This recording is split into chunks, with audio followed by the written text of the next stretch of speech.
Sejam bem-vindos. Aqui quem está falando é o professor André. Eu sou professor do Departamento de Educação e Tecnologias do Centro de Educação Aberta e à Distância da Universidade Federal de Ouro Preto e coordeno atualmente o projeto de extensão chamado Polos de Cinema. Agora, em 2020, devido à situação que a gente está vivendo, a gente está experimentando fazer as sessões comentadas de maneira remota, utilizando a plataforma da UFOP Aberta. Para isso, a gente está preparando a primeira exibição, a primeira sessão, que é relativa a um documentário chamado Freenet. Esse documentário ele está disponível na sala, vocês vão poder assistir, na sala do projeto, na UFOP Aberta, e a gente convidou duas pessoas muito importantes para poderem comentar o documentário e, com isso, trazerem algumas questões para que a gente possa debater ao longo do tempo em que essa sessão estiver disponível. Essa sessão ela vai estar disponível do dia 27 de abril ao dia 3 de maio, então, durante esse período, vocês podem assistir ao documentário, assistir a esse vídeo com os comentários do professor Rubens e do Hugo. Vocês podem participar do fórum de debate, ver também as sugestões de materiais complementares e, a partir disso, vocês podem emitir a declaração de participação.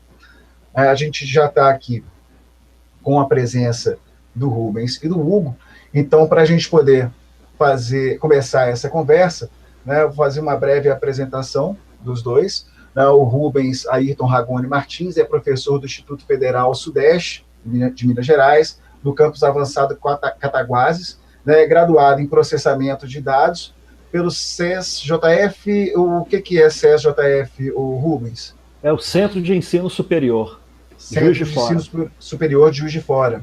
Mestre em Administração Pública, Gestão da Informação pela Escola de Governo da Fundação João Pinheiro. Ele é membro da RETEP, Rede Tecnológica de Extensão Popular, e do coletivo cineclubista Utopia Pura, Cineclube Silvio Tendler, em Cataguases.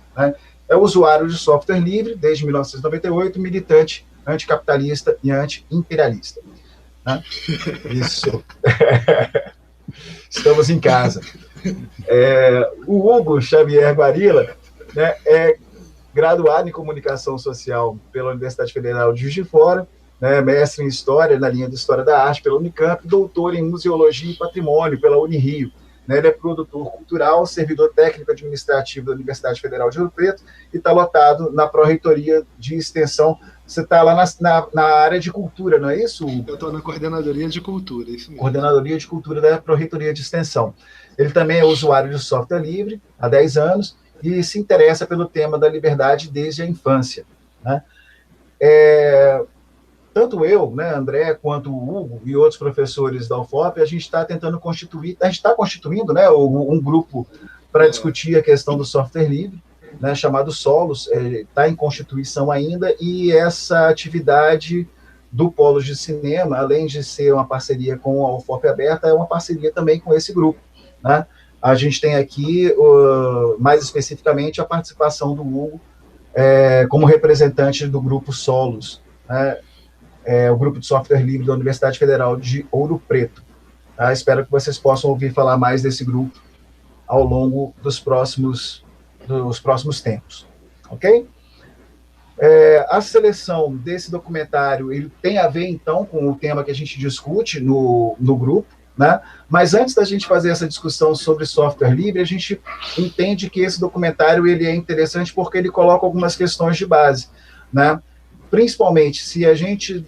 Não adianta a gente discutir software livre se a gente não discute o acesso à rede, primeiramente, como um direito fundamental.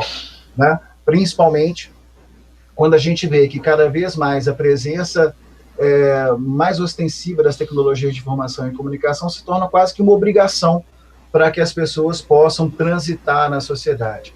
Quando a gente vê que, para que você possa... se candidatar a um emprego, você precisa ter um e-mail, para que você consiga uma segunda via de uma conta, você precisa acessar um sistema, para que você possa ter acesso a um benefício do governo, fazer uma matrícula, uma inscrição num cadastro para uma escola pública para os seus filhos, você precisa acessar um sistema. A gente não está falando mais aí de um serviço que é opcional né, e que poderia se inscrever na lógica dos serviços privados. A gente tem uma questão que está sendo colocada mesmo como uma questão de necessidade fundamental, né, o direito à informação e o direito, né, o acesso à rede, uma rede neutra, né, como uma forma de garantir esse acesso à informação. Eu não vou me estender nessa discussão, né, porque a gente tem aí o Rubens e o Hugo para fazer as considerações deles a respeito do documentário. Então, eu gostaria de passar a palavra aqui, primeiramente, para o Hugo, como a gente combinou, né? O Hugo vai começar fazendo uma primeira fala e, na sequência, o Rubens vai fazer a apresentação dele também, ok? Muito obrigado a todos que estão participando dessa sessão. Hugo, estou com você, então. Obrigado, André. Obrigado pelo convite também para participar. Eu acho que é a primeira ação do Grupo Solos, né? E estamos nós dois aí representando. Espero que o grupo tenha um longo caminho pela frente, ainda mais agora, nesse momento de isolamento, a gente pode fazer algumas outras ações também, né?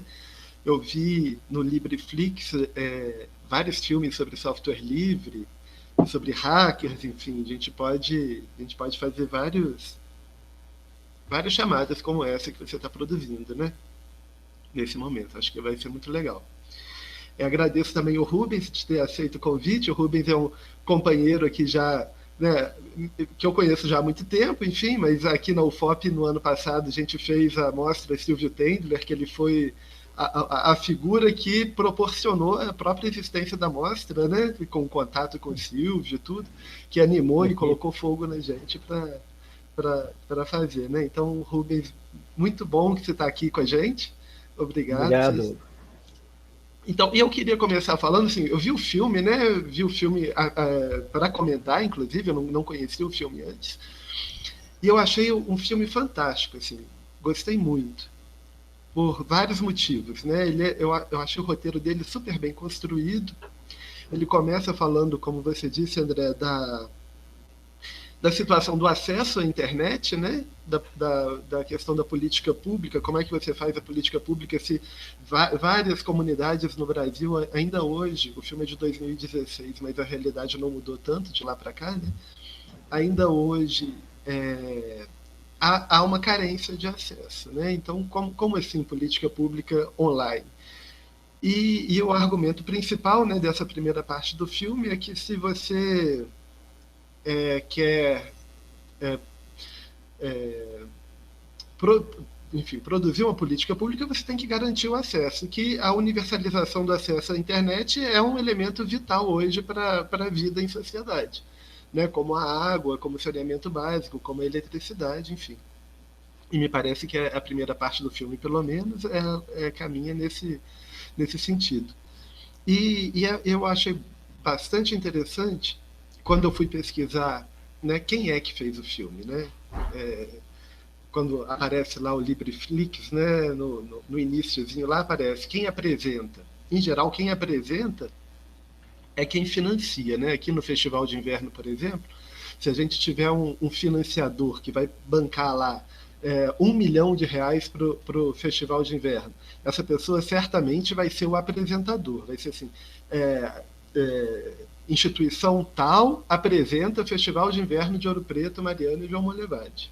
Então, quem apresenta é uma figura essencial para a realização, né? Tanto ao engajamento ideológico, como um esforço efetivo para que a ação se realize, né?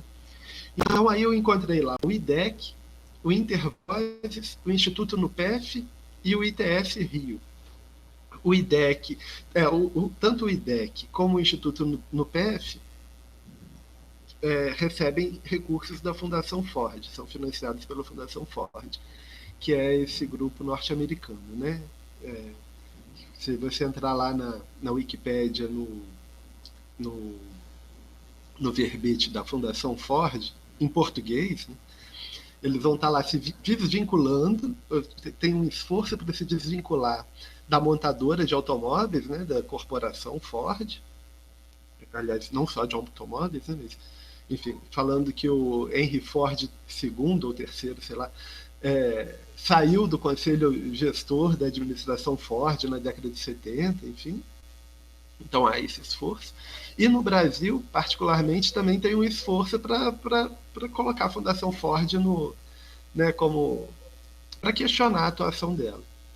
Mas o fato é que no Brasil a Fundação Ford investe em várias organizações sociais e que fazem um trabalho que do meu ponto de vista, é um trabalho interessante aqui, né? O próprio IDEC mesmo, o Intervozes, o IDEC é o Instituto de Defesa do Consumidor e que tem uma atuação muito forte no campo da internet.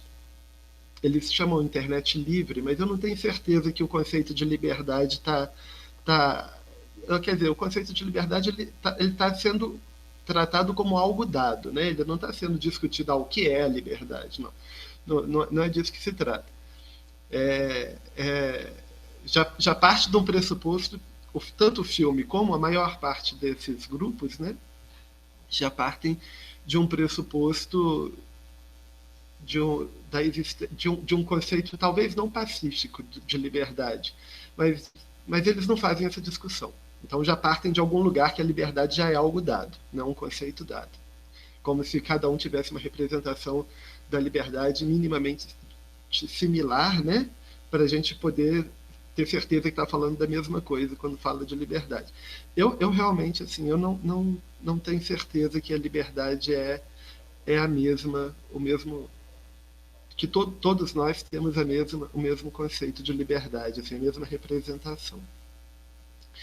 Mas também não é o caso, não é o foco do filme, né? Mas, enfim. O IDEC, então, recebe recursos, né, da Fundação Ford, e o Intervozes, que é esse coletivo de comunicação social, né, Coletivo Brasil de Comunicação Social, que é uma associação bastante bacana, eu acho, formada por vários jornalistas independentes aqui do Brasil, né? A gente vai encontrar lá, na coordenação executiva, vai encontrar o nome da Marina Pita, que é a roteirista do documentário, e que já trabalhou há muito tempo com a internet, com essa questão da discussão da privacidade, né? Ela atuou na discussão do marco regulatório da internet no Brasil, que foi uma discussão assim, fantástica que aconteceu até por volta de 2011 a 2014, se eu não me engano. Houve, de fato, uma mobilização muito, muito forte da sociedade civil e também das empresas, né, das grandes corporações, para discutir o marco regulatório da internet no Brasil. E a Marina Pita participou ativamente dessa discussão, né? E a gente vai encontrar também o nome do Pedro Ekman, que além de roteirista desse documentário, foi também o diretor. E é o cara que aparece no final do filme, quando eles vão com a câmera, né, atrás das pessoas utilizando o celular, fazendo, né, no restaurante, enfim, que eles vão espionar e colocar o problema da privacidade, enfim, para as pessoas na rua, tentando fazer o contraponto, né? Eu aqui não posso, mas uma grande corporação tem todos os seus dados e você nem se importa. É mais ou menos isso que o jogo que ele faz, né? Então, os dois participam do Intervozes, que é esse coletivo que recentemente, lá no site deles, né, a gente vê lá que na página da frente, o que está... Estou abrindo aqui. A última ação, né, a mais recente ação que o coletivo Intervozes fez foi foi tentar interromper e entrar com uma ação para que a Secretaria de Comunicação do governo devolva os 4,8 milhões de reais que foram investidos na campanha O Brasil Não Pode Parar, que é aquela bizarrice, né? Enfim, reduzindo, diminuindo a força do isolamento, né? Quase um chamamento público para as pessoas irem para a rua, nesse momento agora. Então, a empresa, né, que foi contratada sem licitação dispensa de licitação por emergência, por uma situação de crise, e eles então se envolveram para cobrar na justiça, né? Para tentar forçar o governo a devolver esse dinheiro para os cofres públicos. E aí a gente vai ter também o Instituto NUPEF, que é o núcleo... Aqui, olha, núcleo... Instituto...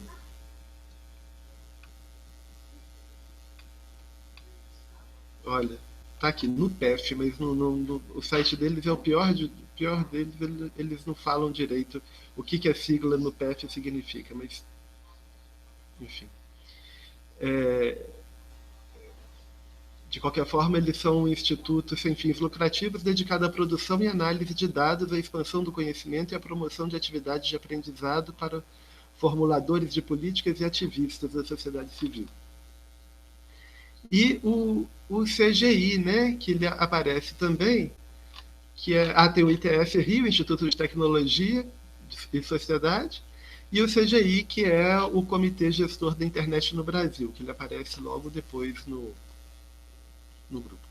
Então, acaba que é um documentário que ele foi produzido no contexto de uma luta social, né? numa luta política.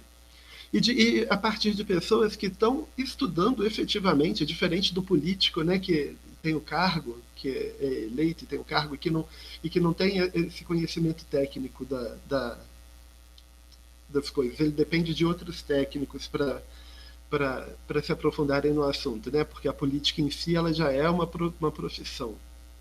A pessoa que está no poder gasta muito esforço, né, para se manter no poder, né? Então, ou quem quer gasta muito esforço para chegar lá. Então, e às vezes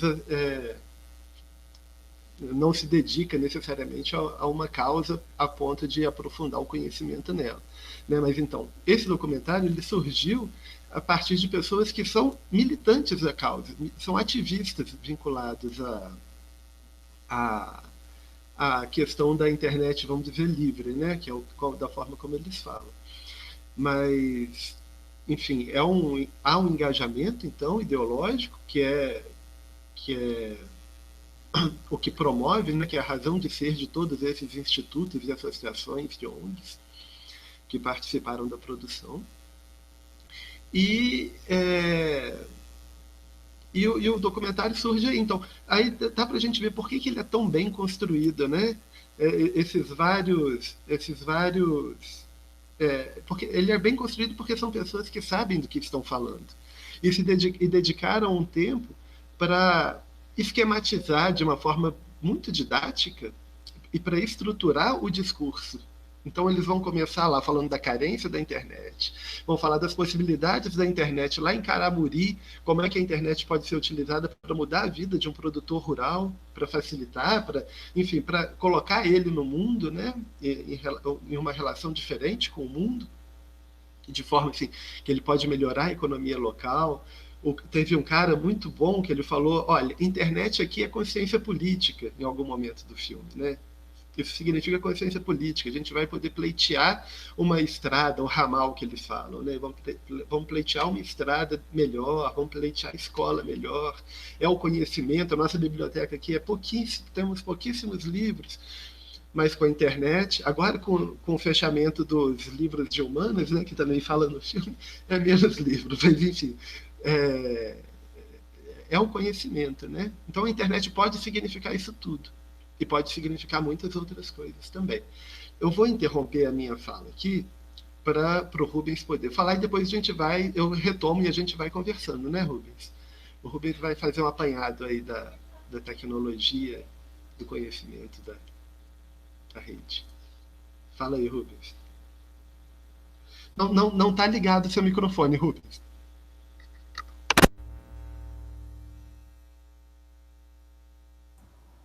Obrigado, Hugo. Tá me ouvindo agora? Sim. Beleza. Primeiro, eu gostaria de agradecer ao André, né, pelo convite, ao Hugo também pelo convite, a companhia aqui nessa conversa, e também falar sobre a questão do projeto, né, que o André apresentou aí, muito relevante, muito importante, para os dias de hoje, justamente para dialogar com assuntos que muitas vezes extrapolam os muros da academia, das universidades, e precisa chegar na sociedade como um todo, né? Porque esse conhecimento ele tem que estar distribuído, e bem distribuído, para que a gente possa entender as necessidades de mudança, né? O Hugo veio falando aí um pouquinho sobre o contexto do filme. Eu também gostei muito do filme, eu não conhecia o filme. Foi um filme que foi muito bem construído, né? Eu vou falar um pouco sobre isso depois, mas que começou dando no início do filme um contexto geral sobre a questão da criação da internet, né? A internet foi criada em 74, né? A gente tem que entender que a criação dessas tecnologias ela não é uma coisa neutra. Então a internet ela foi criada a princípio para poder servir uma demanda militar nos Estados Unidos, e depois ela entrou no meio acadêmico, nas universidades, e ela foi extrapolando os muros das universidades e caindo para a população, né? Hugo, vou pedir um favor só para você desligar o microfone. Eu acho que você está dando uma cheirinha. Não, ele estava desligado. É que eu desligo ele no manual aqui, mas eu vou desligar também. Ah, tá, beleza. Obrigado. Tava com uma cheirinha aqui no meu ouvido, mas agora já passou. Então, assim, a internet ela extrapolou os muros das universidades e ela foi sendo desenvolvida, principalmente por estudantes que foram vanguarda, né, na década de 70 e na década de 80, inclusive para poder criar essa microcomputação que existe hoje, né? Que não era uma coisa comum na época, né? Na década de 70 você tinha os mainframes, os grandes computadores que serviam às grandes corporações, né? A criação do microcomputador isso foi uma revolução, né? Uma revolução que aconteceu também junto com o desenvolvimento da internet, né? Mas a internet ela começou no início a oferecer vários serviços isolados, né? Você tinha várias pessoas prestando serviços, vários softwares isolados que prestavam serviço. O grande boom da internet, o que transformou a internet no que é isso hoje, né? Esse grande acervo de conhecimento, de informações que nós temos, foi o Berners-Lee, né? O Tim Berners-Lee. Ele tem uma fala inicial no filme, né? Quando ele propôs a unificação de todos esses serviços da internet, que é o que ele chamou de www, né? Ele baseou no conceito de hipertexto, né? Então, o que é o hipertexto? É um texto que você consegue, nesse texto, fazer uma leitura não linear. E esse texto tem a possibilidade de oferecer também a ligação com outras mídias, né? Então, o conceito de nós é o conceito de hiperlinks, né? Que é o conceito de hipertexto, que era uma coisa que já estava sendo construída na época. O Berners-Lee ele pegou a ideia do hipertexto para jogar na web, né? Mas era uma ideia que já existia, porque todas as enciclopédias que eram criadas na época em CD, elas já tinham esse ambiente de hipertexto. Se você pegar um CD de uma enciclopédia antiga, né, que vendia lá na década de 80 aqui no Brasil, você vai ver que o funcionamento é como se fosse o funcionamento da web. Então, o Tim Berners-Lee conseguiu centralizar todas essas informações. E aí os serviços numa plataforma só, que é o www. E com isso a internet começou a crescer, e ela cresceu de forma colaborativa e emergente, né? A internet ela não começou centralizada. Ela começou com uma coisa realmente bem distribuída, né, com várias aplicações concorrendo entre si, né? As informações, existia a princípio a privacidade, né? Os mecanismos de busca eram mecanismos de buscas autênticos que te fornecia de forma menos organizada, porque a questão da própria busca evoluiu, né? Uma busca que antigamente ela era baseada simplesmente numa metodologia sintática, onde que ele analisa a sequência de caracteres, ela passou a ser feita uma busca semântica, onde que observa o que? Organizado na ontologia da palavra. Então, o aplicativo ele passa a entender, a partir da expressão que você usa para buscar, o mecanismo passa a entender o que você realmente quer, né? Só que essa busca hoje, como a gente vai discutir aí durante a conversa, ela não é mais neutra, né? mas a internet ela começou como uma construção colaborativa e emergente de milhares de pessoas no mundo, né? E ela tem que ser considerada uma ferramenta de utilidade pública, porque, na verdade, a internet é um conjunto de tecnologias, né? E tem que ser considerada de utilidade pública porque ela está muito envolvida agora com a nossa capacidade de lidar com a informação e o conhecimento, né? Que durante a vida do ser humano e o desenvolvimento do ser humano foi evoluindo, né? Aí eu vou trazer aqui agora a primeira dica, que é uma dica de um livro do Pierre Levy, que chama Tecnologias da Inteligência, onde que ele discute isso mesmo. As tecnologias da informação, né? O Hugo está aí também com a inteligência coletiva, também aqui do Pierre Levy, né? No Tecnologias da Inteligência, vou mostrar aqui de novo aqui também, no Tecnologias da Inteligência, deixa eu só ver que data que é o livro aqui, que eu não lembro qual que é. O livro ele é de... Ai, meu Deus do céu. De 2004, a primeira edição é de 2004. Né? Ele discute o desenvolvimento, né, da capacidade cognitiva do ser humano ao longo da história, do desenvolvimento da humanidade. Então ele considera que houveram 3 grandes tecnologias da inteligência. A primeira tecnologia da inteligência desenvolvida pelo ser humano seria a oralidade, né? Então, o ser humano ele desenvolveu a oralidade, ele deu significado às coisas, palavras para significar as coisas, e desenvolveu uma oralidade. E com essa oralidade, ele conseguia pegar as ideias subjetivas e externalizar essas ideias subjetivas. E essa oralidade, que o Levy chama de oralidade primária, a princípio, ela tinha alguns problemas, que era principalmente associada à questão da memória do conhecimento, né? Você guardar o conhecimento. Porque como a oralidade está muito associada ao sujeito, se aquele sujeito morre, o conhecimento morre com ele. Então ele tinha necessidade de criar outras tecnologias da inteligência que permitissem, né, a perpetuação dessa memória. Então a humanidade inventou os rituais, ritos, religiões, mitos, né, aqueles rituais em volta da fogueira, com aquele pajé lá todo fantasiado e tal, para passar, né, a memória. Essa seria, então, a primeira grande tecnologia da inteligência do ser humano, né, segundo Pierre Levy, que é a tecnologia da inteligência. A segunda seria a escrita, né? E aí ele faz uma distinção da oralidade. Você tem uma oralidade pré-escrita, que é a oralidade primária. E você tem uma oralidade também que modificou totalmente a partir da escrita, que ele chama de oralidade secundária. Mas a escrita também foi a grande revolução. E os nossos métodos, ainda hoje, de lidar com informação e conhecimento, são muito baseados na escrita ainda, né?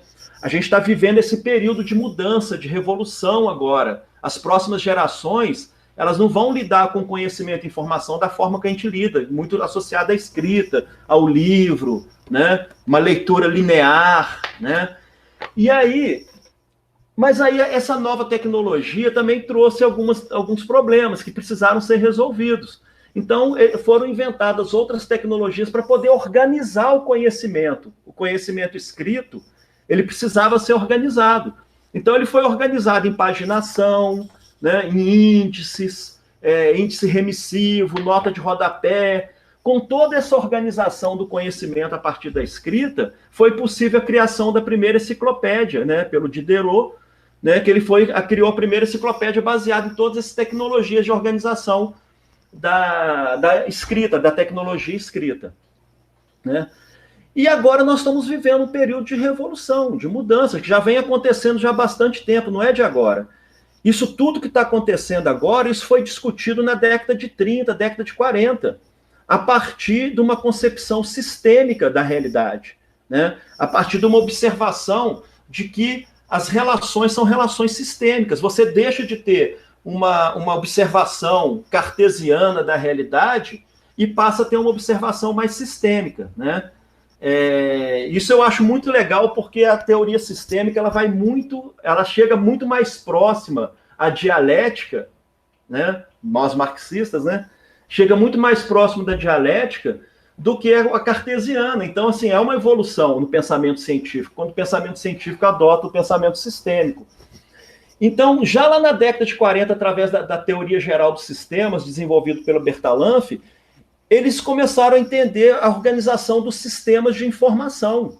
Então, a criação dos primeiros computadores, né, interligação em redes, os bancos de dados, os sistemas para poder extrair informação, pegar esses dados dos sistemas e transformar em informação para o processo decisório, que começou muito no seio militar, depois passou para as universidades, empresas, e agora chega até a gente. Isso já vem sendo. Então, a terceira tecnologia que a gente está vivendo agora, que seria uma terceira tecnologia da inteligência, são os sistemas de informação, sistemas computacionais, né? Então, o Pierre Levy ele vem colocando isso durante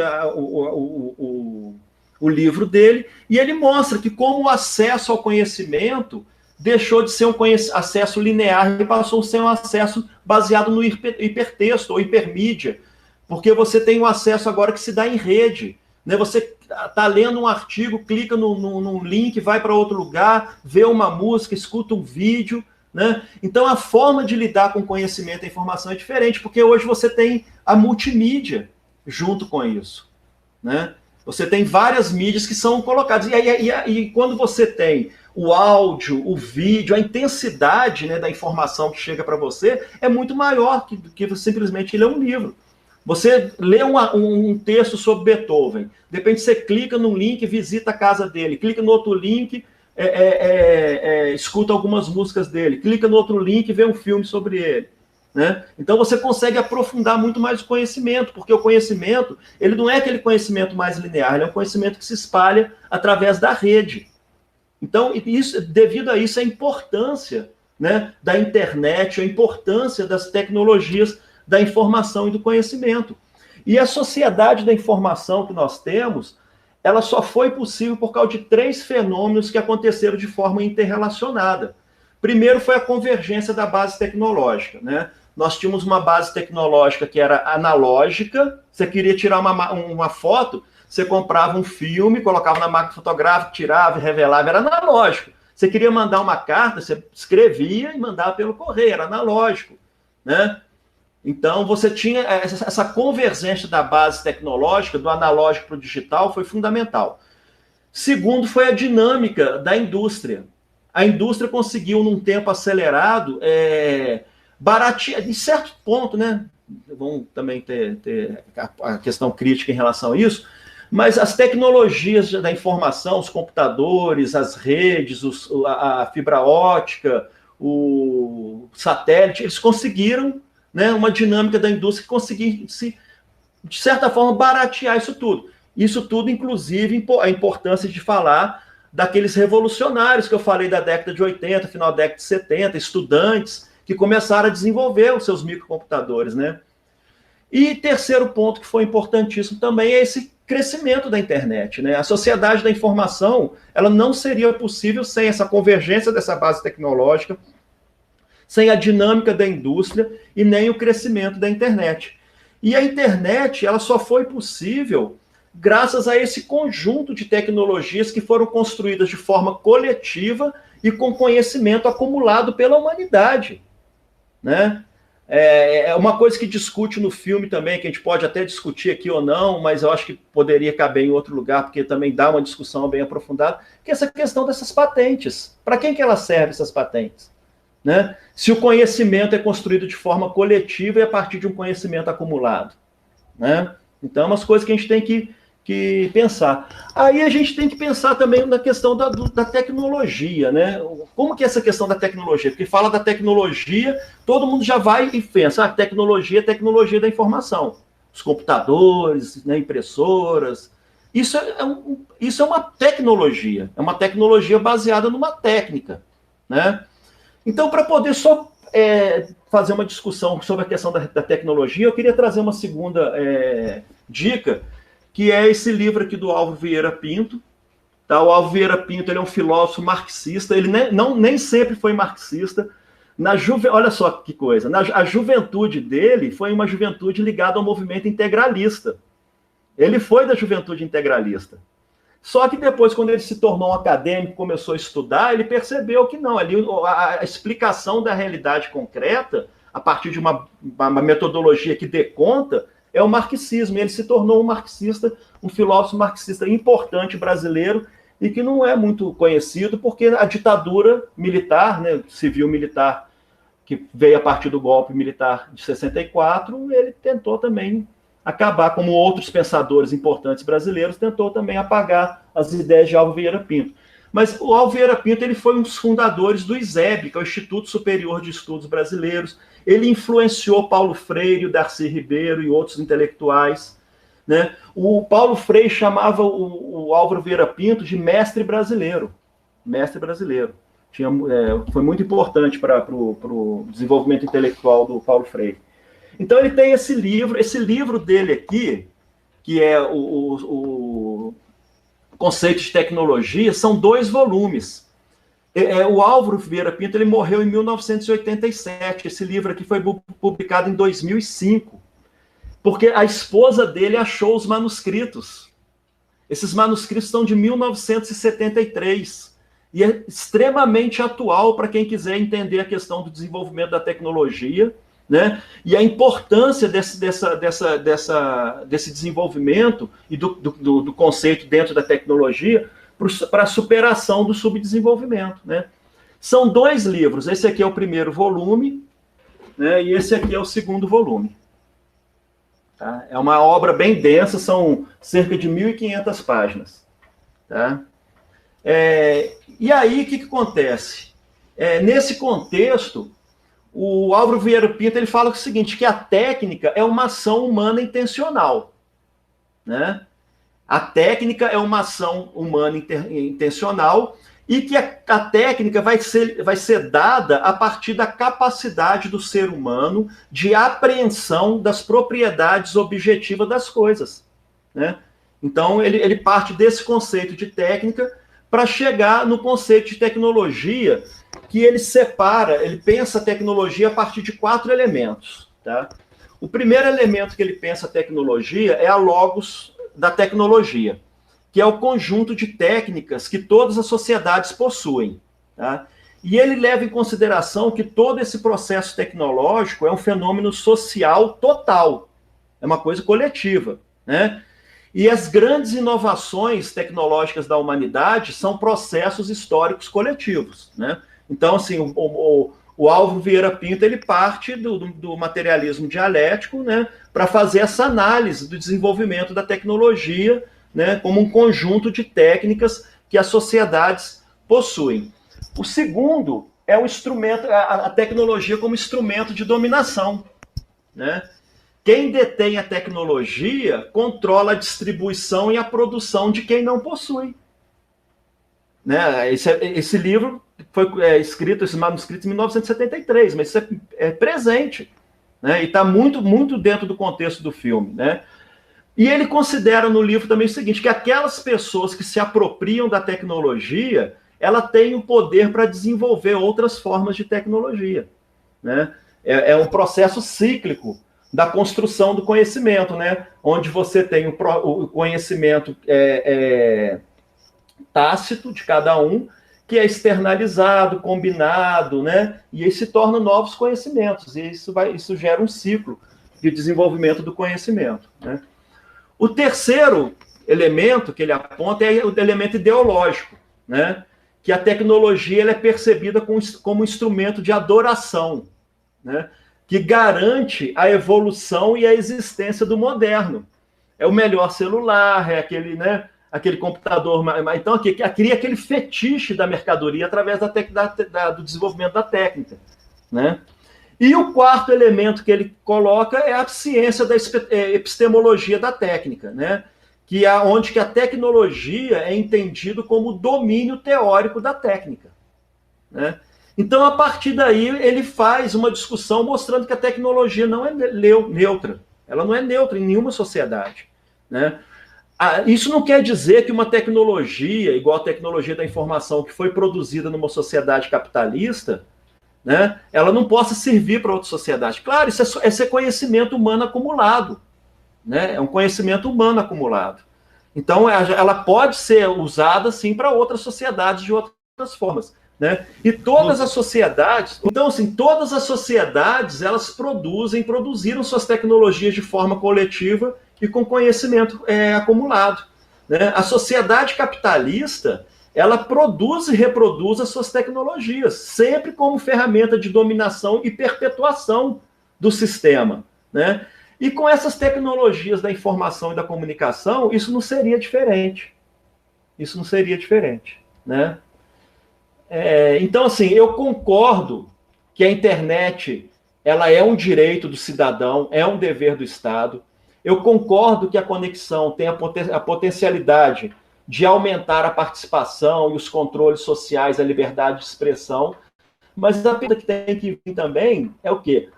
Para quem que esse Estado serve? Se o Estado, ao mesmo tempo, tem que dar essa internet para a gente como direito, esse Estado serve a quem? Né? Aí tem uma discussão que é uma discussão que o André colocou ali que ele já fez essa discussão com o filme O Fio da Meada, né? Que é um filme que mostra muito bem hoje em dia a quem serve o Estado.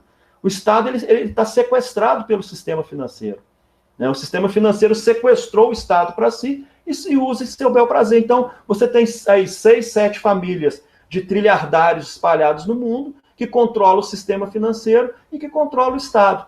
Então, uma outra dica que eu dou aqui também, que quem não viu, veja, é o filme Fio da Meada, do cineasta, documentarista Silvio Tendler.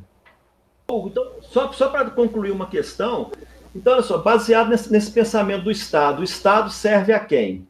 Né? O Estado capitalista, ele serve a quem? Né? Então, se fala em universalizar a internet. Eu sou extremamente a favor, tem que universalizar, um direito geral. Né? Mas como universalizar a internet se outros meios de comunicação não são universais? O rádio, a TV, a telefonia não é universal, saneamento básico não é universal, moradia não é universal, educação e saúde não é universal. Então a internet não é um problema isolado, né? A internet não é um problema isolado, esse é um problema estrutural, é um problema sistêmico, né? É um problema que está ligado à forma como a gente se organiza socialmente, economicamente, culturalmente. Então a gente tem que pensar em romper com isso, né? A gente fazer um discurso, que é um discurso, tá bem, as liberdades, né? O uso mais humano da tecnologia, a universalidade, se não está atrelado a uma discussão de romper com esse sistema, que é um sistema acumulador, né, excludente, fica uma discussão que não vai levar realmente à transformação, né? Você vai conseguir resolver problemas em pontos, em alguns pontos mais gerais. Aquela população que nunca teve acesso continua não tendo acesso, né? Então, eu acho que tem que estar discutindo também essa questão de uma proposta de superação desse sistema, para a gente resolver todos esses problemas. Eu concordo totalmente com isso. O próprio, eu trouxe aqui o outro livro do Pierre Levy, né, que é posterior, inclusive, ao Tecnologias da Inteligência, que a data real da tecnologia, da escrita, a data que você falou é da primeira publicação no Brasil, mas a data da escrita dele é 1990, né? Que foi o início do pensamento dele, muito potente, né? A pessoa começar né, a publicar ali, enfim. Mas ele fala da própria inteligência coletiva, né, como uma possibilidade, uma perspectiva de futuro. E esse livro da inteligência coletiva, ele foi escrito, se eu não me engano, em 98. Acho que ele foi publicado na França ou no Canadá, não sei, porque ele é da Tunísia, né, o Pierre Levy. Foi em 94, daqui um pouquinho, 4 anos depois do Tecnologias da Inteligência. E ele já conseguiu, a partir de então, desenvolver uma ideia de que as pessoas se organizariam em coletivos, e isso daria a origem a um novo tipo de política, né? Não aquela política da pessoa que se destaca e que quer ter o poder e que deseja ter o poder, e aí, enfim, essa pessoa ela é sequestrável pelo mercado, pelas finanças, enfim, ela é sequestrável, né, no caso, para um poder absolutamente disseminado na sociedade entre as pessoas, né? Por exemplo, eu teria condição de mudar de áreas de conhecimento porque o conhecimento estaria acessível. E a ideia é que o coletivo inteligente me abarcaria. Né? Ele faria o esforço, assim, a principal skill, né? Habilidade da pessoa seria a engenharia de laços sociais. A profissão do futuro para ele seria a engenharia de laços sociais, que é o seguinte: Rubens, você ignora totalmente uma área X aqui. Então, como você ignora essa área, você deve ser bom em outra coisa, né? O que você é bom, afinal? E aí eu vou investigar, assim, qual o conhecimento que você tem que vale ouro, que vai poder me beneficiar, no sentido assim, vai poder trocar comigo o conhecimento que eu tenho e que você não tem. Né? E aí, assim, as pessoas e o conhecimento, então, coletivo se desenvolve dessa forma. Ninguém tem todo o conhecimento, mas todo mundo tem algum conhecimento. Né? Eu, por exemplo, eu entendo muito pouco de botânica. Gostaria muito de entender de botânica, sabe? De plantar minhas plantinhas aqui, de manjericão e tal. E aí, como é que eu faço para ter esse conhecimento? Afinal, outra pessoa tem, e eu vou ter um outro conhecimento que ela não tem. Né? Talvez o meu conhecimento não interessa a mínima para ela, mas ela vai achar em outro lugar. Enfim, e assim a inteligência coletiva prospera. Só que a base é ter o acesso, né? O Pierre Levy vê o universo digital como uma possibilidade real de concretizar, né? Porque essa seria a base, de fato. E o acesso universal, da mesma forma como a outros serviços, né? Seria um fundamento. Agora, eu concordo contigo que a gente não tem luz universal, a gente não tem eletricidade, a gente não tem água universal, cada vez menos. Aqui em Ouro Preto foi privatizado recentemente, por exemplo. Agora, no filme eu vi uma alternativa interessante que aí você pode comentar também, se é que te chamou a atenção, que é a questão das redes mesh. Quando a pessoa vai lá em Detroit, aí eu fico pensando se aquela ruína seria uma ruína da Ford, aquela que ela está de frente, assim. Chevrolet, eu acho. Apareceu a logo? Eu acho que é Chevrolet, cara. Não tenho certeza. Então, e ela coloca, né, aquelas antenas de rede mesh. Eu achei aquilo fantástico, porque aqui em casa, por exemplo, eu tenho 100 mega de internet. Só que eu não uso isso tudo, né? E se eu puder compartilhar com o meu vizinho que não tem internet, ele pode usar uma parte da minha internet? Sabe, assim, não vai me fazer falta. Se numa comunidade de 100 pessoas, 10 puderem fazer isso, todo mundo tem um acesso básico, né? Então isso daí eu achei muito interessante. Agora, eu acho que o meu provedor não vai gostar da ideia. Né? Inclusive o contrato que eu assinei lá deve ter uma cláusula prevendo que eu não posso fazer isso. Ele não me dá nem a senha do roteador do modem.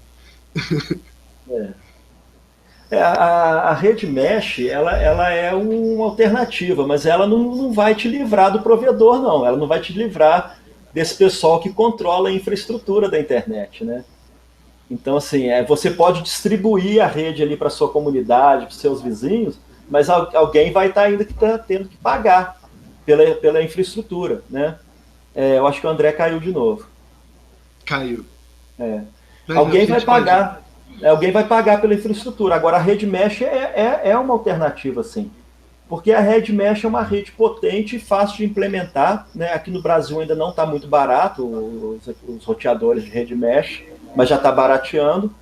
Mas a rede mesh ela tem uma vantagem também, o seguinte: se você quiser criar uma rede interna para a sua comunidade, espalhando internet para a comunidade, para fazer como se fosse uma pequena internet ali só da comunidade, distribuindo conteúdo de vídeo, notícias, só para a comunidade, você consegue fazer isso de graça. Eles falaram só para você ter uma ideia da potência das redes mesh. Oi. A possibilidade de rádio comunitária fica muito poderosa aí, né? Sim, claro. TV comunitária, né?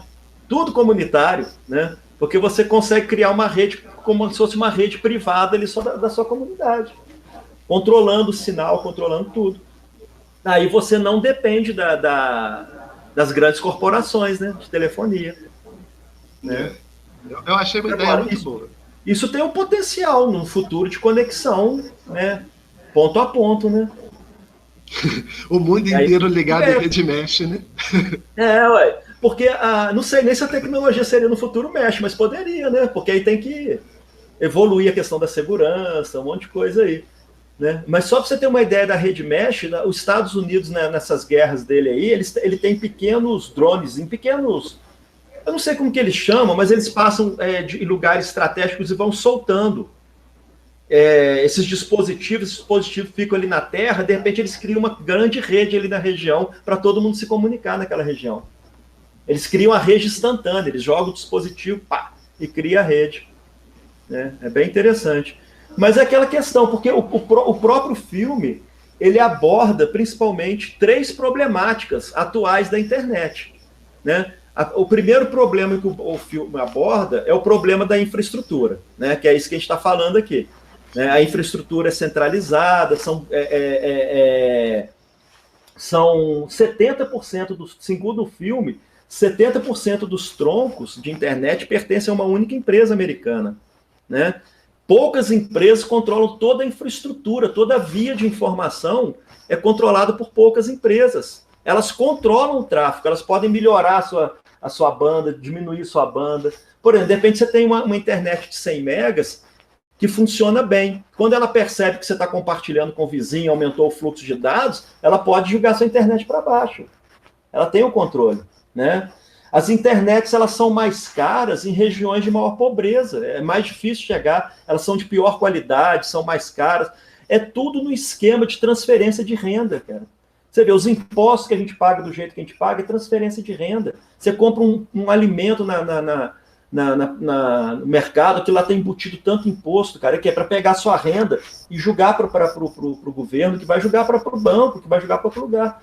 Então, assim, a gente acaba, como sempre, né, nos países periféricos e nos locais mais periféricos, pegando o restolho da tecnologia, né? Aí ela fica de baixa qualidade e fica cara. Né? Então, aí você estava falando dos pontos, né? O primeiro é esse da infraestrutura. Qual que é o outro ponto que você acha que Você falou de 3 pontos principais no filme, né? Que eu acho que a gente pode entrar mais no filme também, né? Então, eu até gostaria depois de comentar esses pontos aqui, que o primeiro ponto é o problema da infraestrutura. Né? Poucas empresas dominam o tronco da internet. A via da informação é dominada por poucas empresas. O segundo ponto é o problema de acesso ao conteúdo.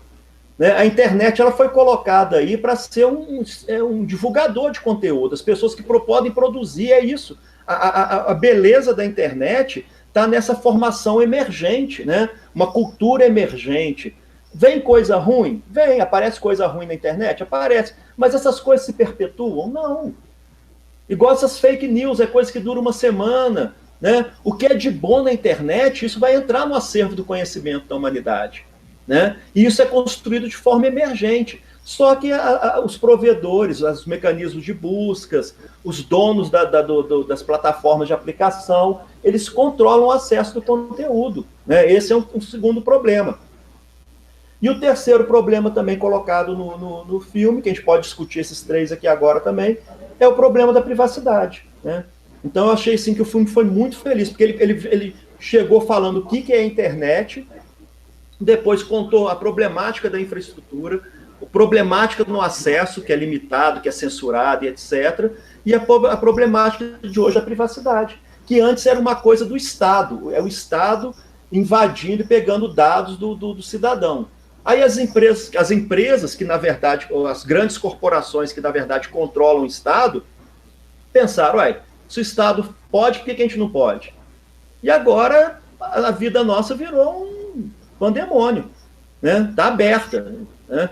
E se você for pirar com isso, você fica louco.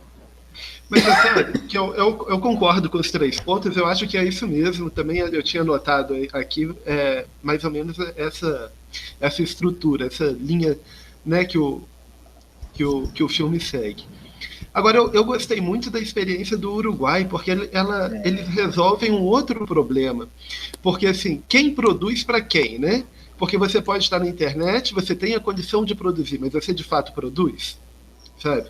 Ou você atua, ou você se coloca na frente do seu computador, na frente do seu celular, como um receptor somente.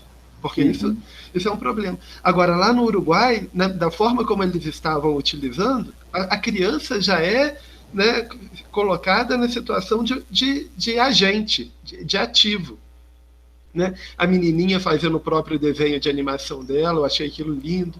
As crianças trabalhando com robótica, né? Questão da internet das coisas, que é algo, né? Assim, poxa, eu tenho condição de usar minha inteligência para resolver um problema, né, difícil, que seja usando Arduino, usando o Raspberry Pi, enfim, ou Lego, né? Lego é caro, né?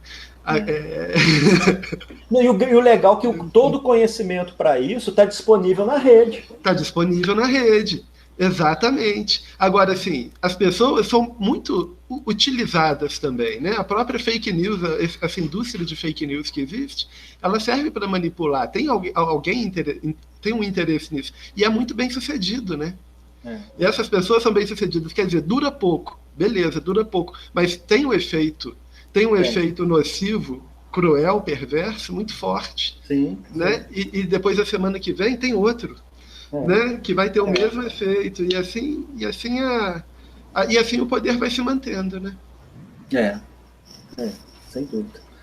Tem o André deve estar se coçando para falar lá. Eu anotei um monte de coisa, eu tô caindo, e apesar disso, eu tô aqui fazendo um monte de anotação. Eu queria fazer uma provocação, aproveitando a fala de vocês, porque, assim, a internet ela não é uma coisa que sempre foi do mesmo jeito até hoje, né? E essa discussão que a gente tem aí sobre a questão da neutralidade e da liberdade, que elas não têm como andarem separadas, né? E aí a gente, né, acho que foi o Rubens mesmo que falou, né, da questão da infraestrutura, né, do hardware né, e a questão do conteúdo, né? São duas coisas, a infraestrutura e o conteúdo, tanto que a gente ainda tem essa discussão, né? Não só na questão do software livre, mas se discute também hoje em dia a questão do hardware livre também, né? Porque a gente tem uma série de coisas que a gente poderia fazer e não pode fazer, às vezes, porque uma placa tem um componente tal, né? Ou tem um algoritmo tal que você não pode utilizar, né?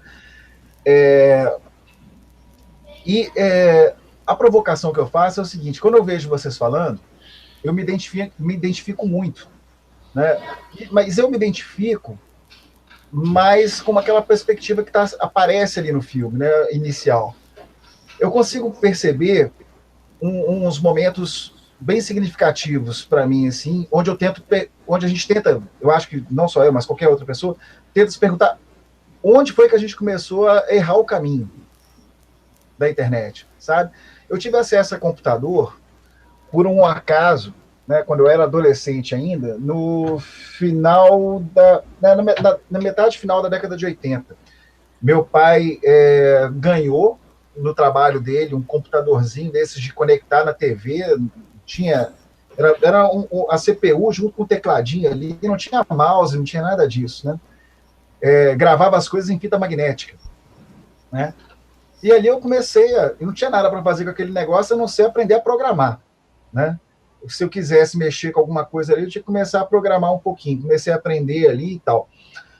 Na década de 90, a gente, né, que foi a época que a gente começou a ter aí o início da circulação dos computadores pessoais, né? No final da década de 80, na década de 90 aqui no Brasil. Com relação à questão da internet aí também, pegando, né, essa difusão dos computadores na década de 90 por aqui, e também a difusão da internet, principalmente no Brasil, através das universidades federais, né? Eu fui ter contato com a internet mesmo, assim, de uma maneira mais diária. Foi através dos laboratórios de informática da Universidade Federal de Minas Gerais, onde eu era estudante na época, né? A gente via que naquela época ainda a internet era uma coisa que ela prometia muito, né? Mas era um acervo de conteúdo para quase a totalidade da população, né? As pessoas elas não as poucas que tinham acesso não eram todas que conseguiam produzir conteúdo para colocar na internet, né, como a gente está falando aí.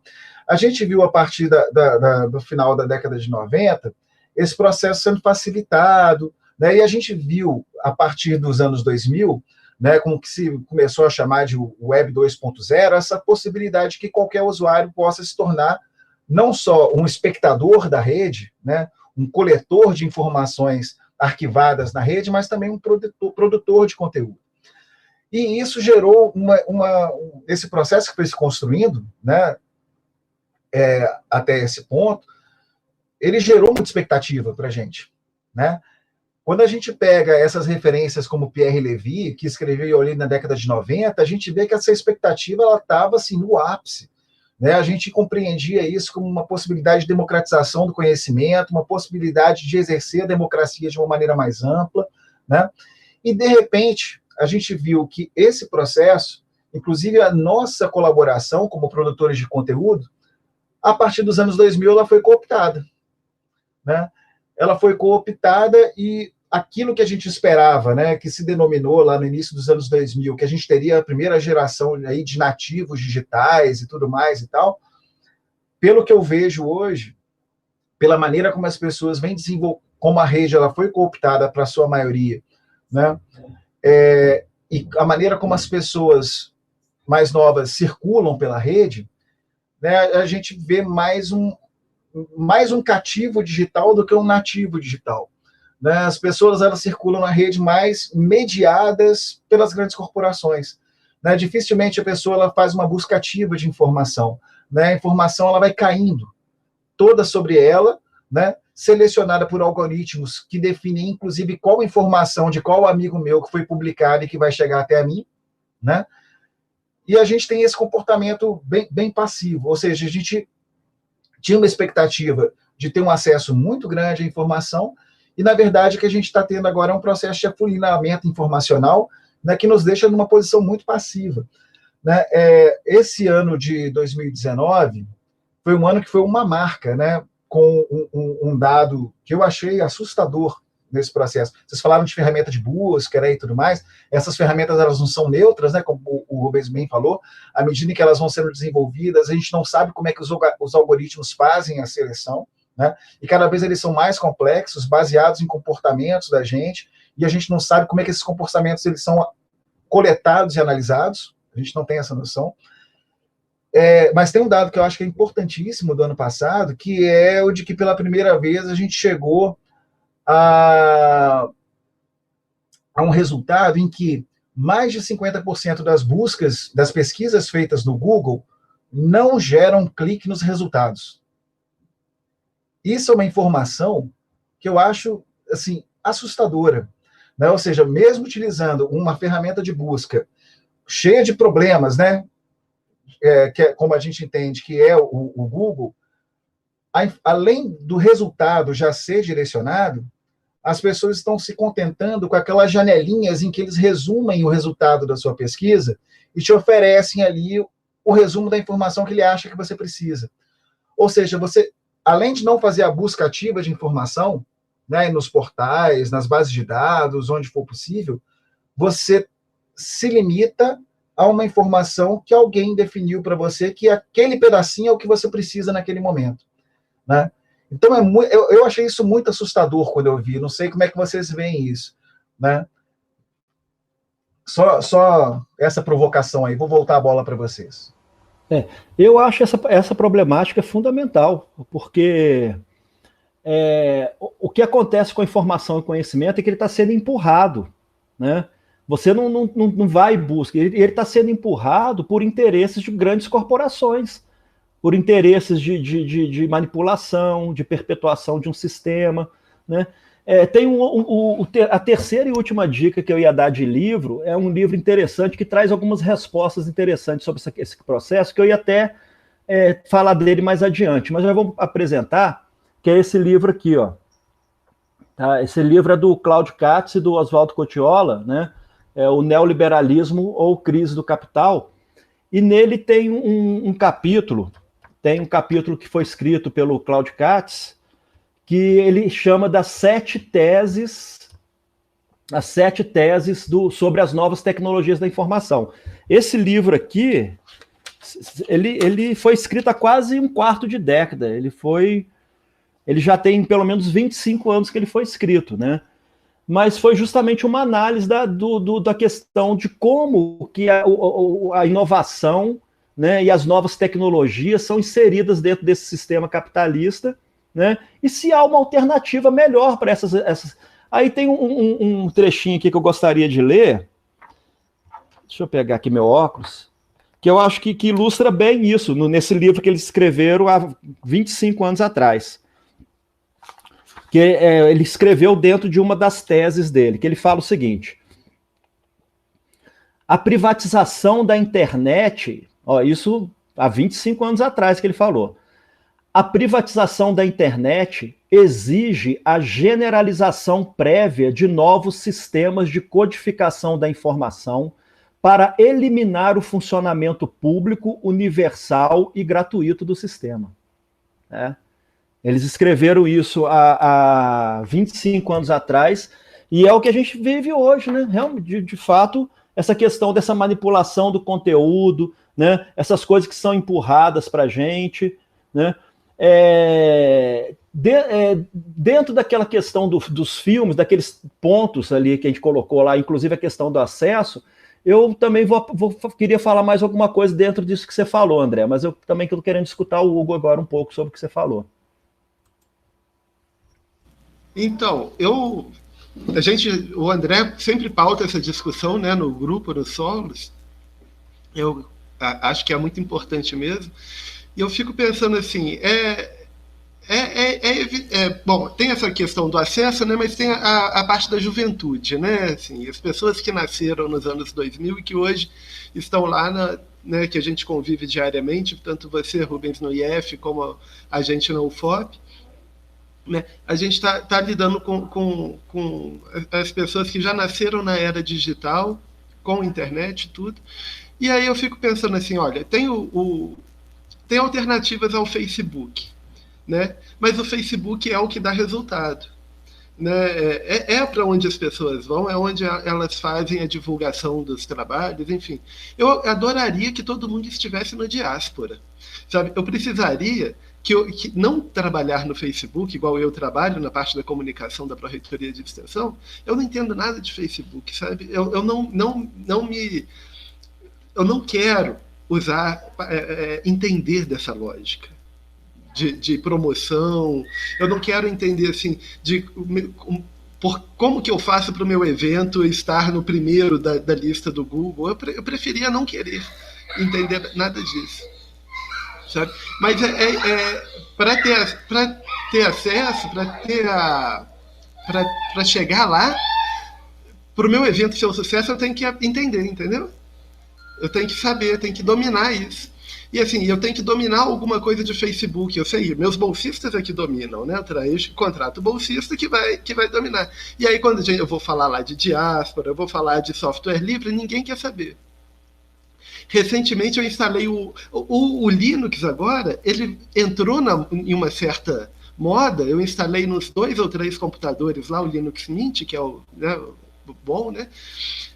Mas eu instalei lá porque o Windows já não está rodando. Então tem a coisa também do hardware, né, da obsolescência programada, a pessoa tem que ter uma grana para investir para ficar atualizando o hardware dela. Então eu acho que, assim, por incrível que pareça, é uma forma de chegar nas pessoas na medida em que os equipamentos vão ficando mais antigos também. Enfim. Só que não tem um prazer de ver uma tela de terminal, não tem um prazer de programar e ver uma coisa simples surgindo, porque só na interface gráfica, em uns 2 ou 3 cliques, a pessoa consegue um resultado fantástico, visível, para colocar, cheio de luzinha brilhando lá, para colocar no Facebook, e aí já cumpriu o objetivo dela. Né, cumprir o objetivo dela, que é aparecer para as pessoas que frequentam a mesma mídia social, ter uma quantidade de curtida lá, que parece que é fundamental isso, assim, aumentar o número de seguidores, mas é uma lógica que fica muito na superfície, né? E para você discutir liberdade de fato, na minha opinião, a gente tinha que descer mais profundamente, liberdade na internet, a gente tinha que descer mais em direção ao código mesmo, para entender, para você não ser manipulado. Eu sempre conto a história de quando eu instalei o Kurumin pela primeira vez. Eu estava morando lá na Bahia. E assim, eu fiquei encantado, porque foi meu primeiro software livre, né? O primeiro o sistema operacional livre que eu coloquei. E isso por causa de um ponto de cultura. Que eu frequentava um ponto de cultura que a galera editava com Linux, e aí eu ficava, mas no meu Windows eu não tenho esse programa, eu tenho que pagar o Adobe. Aí enfim, coloquei o Kurumin. Eu fiquei encantado porque ele não me tratava como, né, como uma pessoa assim burra. Ele conversava comigo de igual para igual. Falava assim, olha, você pode não saber o que é isso. Se você não sabe o que eu estou te perguntando, faça a opção por esse caminho, que é mais seguro para você. Mas se você sabe, agora, se você sabe do que eu estou falando, agora é o momento de escolher, de escolha. E eu fiquei encantado, porque, tipo, eu não sabia nada, eu sempre fui no tradicional lá, mas eu fiquei com vontade de saber, sabe? Quais são essas outras possibilidades, quais são esses outros caminhos. E eu vejo que essa galera com quem eu trabalho hoje não tem essa vontade de entender, tem vontade de cumprir o objetivo ali, cumprir a missão para resolver o assunto. É o que eu tô. Agora, como muda isso também? Não sei. O Solos vai mudar.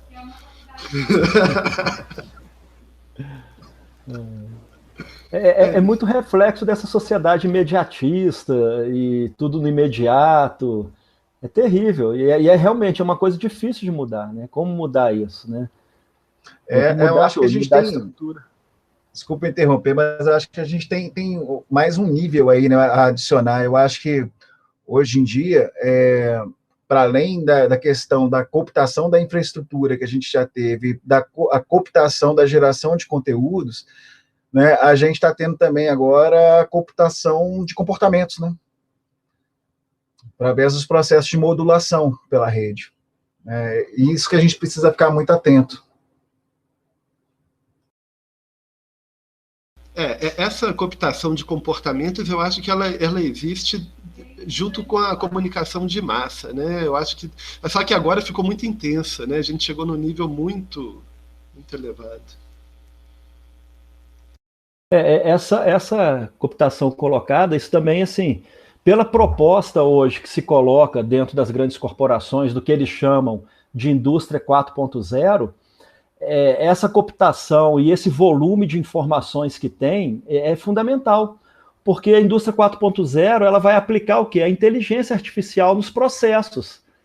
E a inteligência artificial ela tem que o quê? Ela tem que tentar imitar, né, o raciocínio humano, como que o ser humano desenvolveria aquela tarefa ali, né?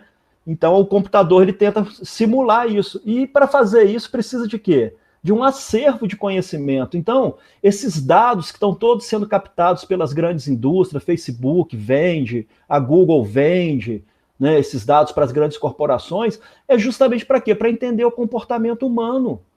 E isso depois vai abastecer esse sistema. E não é só para poder oferecer o produto que você está ali conversando com a esposa, com a namorada, e você fala assim, pô, a gente podia comprar um conjunto novo aí de xícaras aí, e aí, de repente, aparece no seu celular uma propaganda de conjunto de xícara, né? O celular captou, a Google captou essa informação, já foi lá num cliente e falou, o Rubens está querendo comprar xícara, né? A questão da invasão da privacidade, né? Então, não é só isso também, isso é grave, isso é muito grave. Mas a gente está alimentando o que eles chamam de quarta revolução industrial. Todas essas informações, essa grande rede, a internet, vai servir para eles, né, captando todas essas subjetividades do ser humano, justamente para alimentar os sistemas da chamada indústria 4.0, no foco que da automação, né, na inteligência artificial. É o que eles chamam de Big Data. Aí, quando o Hugo fala sobre a questão de entender o código, isso é fundamental, porque isso está sendo feito através de códigos, né? São programas que estão captando essas informações. E quando você domina essa técnica, você também pode usar, de certa forma, a favor da luta, né? A favor da mudança, né? Então, se você entender também como que você faz e entra na internet e consegue ali entrar no Facebook, coletar dados no Google, para uma coisa positiva, né? Porque que acontece? Vamos falar sobre a questão do controle público sobre o Estado, o controle sobre a coisa pública.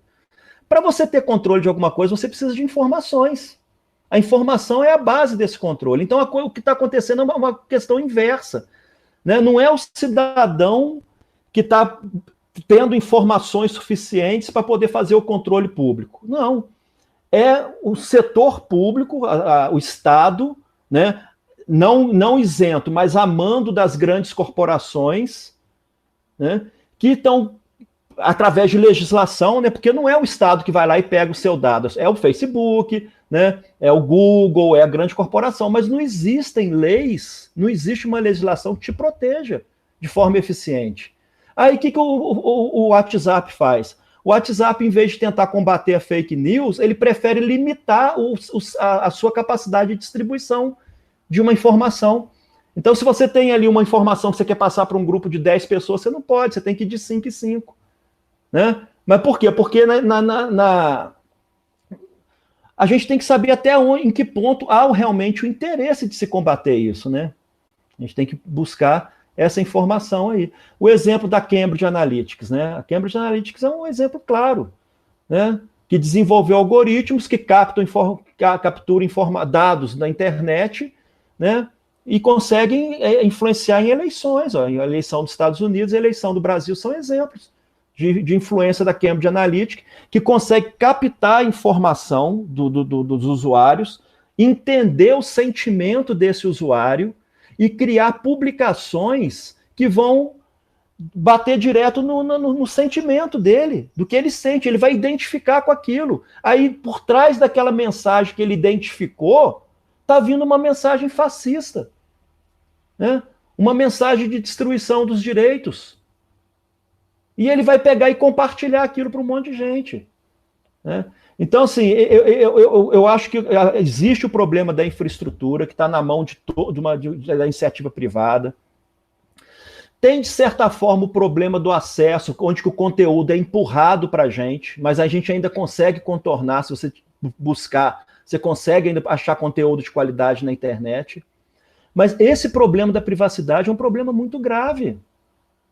Eles estão moldando a nossa forma de pensar, o nosso modelo mental, de acordo com interesses de grandes corporações. Sabe o que eu acho interessante sobre esse problema da privacidade? Teve uma fala no filme que o cara, acho que ele foi muito feliz, eu não lembro quem é exatamente, que falou, mas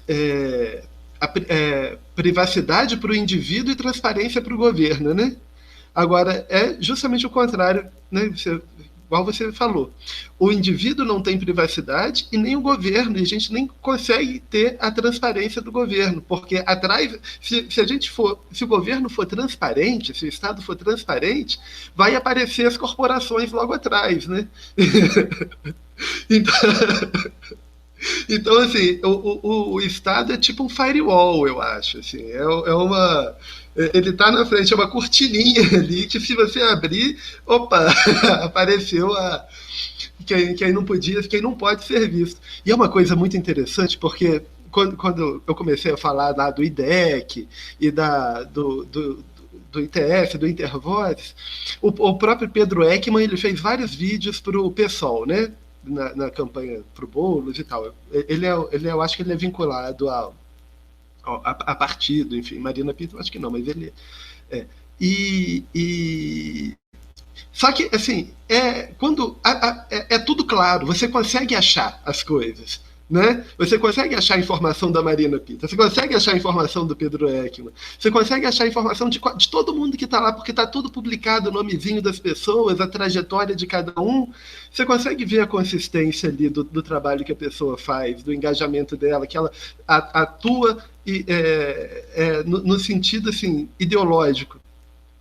Agora, quando a gente vai para o governo, as pistas começam a sumir. Sabe? Quem que financia? Quem que está por trás da empresa que foi contratada para fazer a campanha fascista? Sabe? É a parada da própria... Assim, quem que dissemina fake news favorecendo o governo? A gente já sabe, até o presidente mesmo já disseminou, né? Já mandou. Mas, enfim... mas só que aí as pistas já não é mais claro. Mas quem é que tem vontade também de ir atrás? Sabe? Quem é que tem essa energia para gastar fazendo esse caminho? Agora, outra coisa da privacidade que eu achei tão interessante no filme, e aí foi uma maldade, né? Foi um troco para a Fundação Ford, eu acho. O Obama, o Barack Obama aparece uma hora assim, totalmente constrangido por causa dos vazamentos do Wikileaks, né?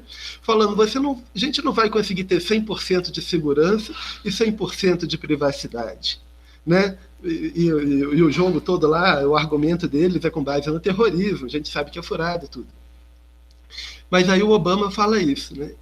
E defendendo assim, nós queremos ter segurança, né? Aí o cara do Rio de Janeiro, daquela central de informações lá, que fica organizando o fluxo do trânsito, enfim, ele manda essa, né? Mas viver é um risco. Votar no seu governante é um risco. Tudo é arriscado, né? A gente pode, sabe, como assim, falando que quando coloca para ele, né? Mas você não está invadindo a privacidade, aí ele joga o risco para esse lado, né? E defende o risco. Né, o que é justamente o oposto do que o Obama está falando, mas eles estão mais ou menos falando a mesma coisa, né? Assim, estão pelo menos do mesmo lado. Assim, queremos ter um controle, né? Nós desejamos ter controle. E eu acho que foi uma ironia muito fantástica, assim, uma piadinha, uma sutileza muito boa do filme, esse trechinho. Enfim. Muito legal mesmo.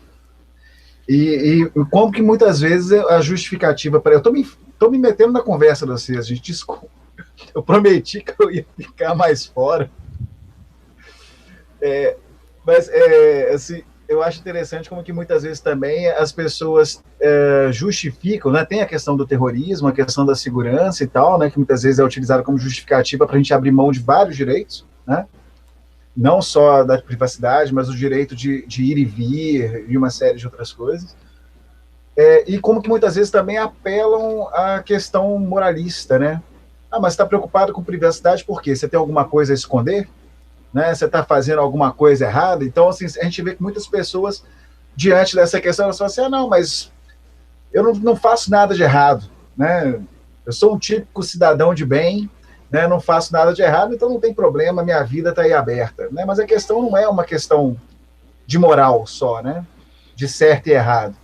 É uma questão que tem muito mais a ver com as discussões entre o público e o privado, né? A nossa relação com o Estado, com as corporações, né? Tem a ver com a questão da liberdade. Ô, André, parece que você está falando com o aparelho ideológico coercitivo, né, de coerção do Estado, conhecido como polícia, quando ele chega na quebrada e pergunta, o que você está fazendo aí? Não estou fazendo nada, né? Parece que é isso, assim, tipo, o argumento, assim, eu posso estar fazendo alguma coisa, você não tem nada a ver com isso. A ideia é essa. Né? Porque, inclusive, a própria... Né, o cara chega na quebrada e ele faz várias coisas erradas, né? Ele invade a casa, tipo, ele fere o artigo 5º da Constituição de cabo a rabo ali, sabe? Mas quem tem a temer é o outro. É piada, né? Ô, gente, eu sinto muito, assim, a conversa ela tá muito boa, mas eu vou tentando utilizar a lógica de como seria o evento, né? Porque a gente fica pensando que as pessoas vão estar assistindo ao vídeo, por mais que a conversa ela flua aqui entre a gente, para quem vai estar assistindo, a dinâmica de receber e de lidar com essas informações é outra. Então, assim, para a gente não ficar com um vídeo muito extenso e aproveitar essas questões que eu imagino que as pessoas tragam de volta para o momento em que a gente vai ter o debate no fórum, né? Eu queria ver se vocês já poderiam, de repente, tentar...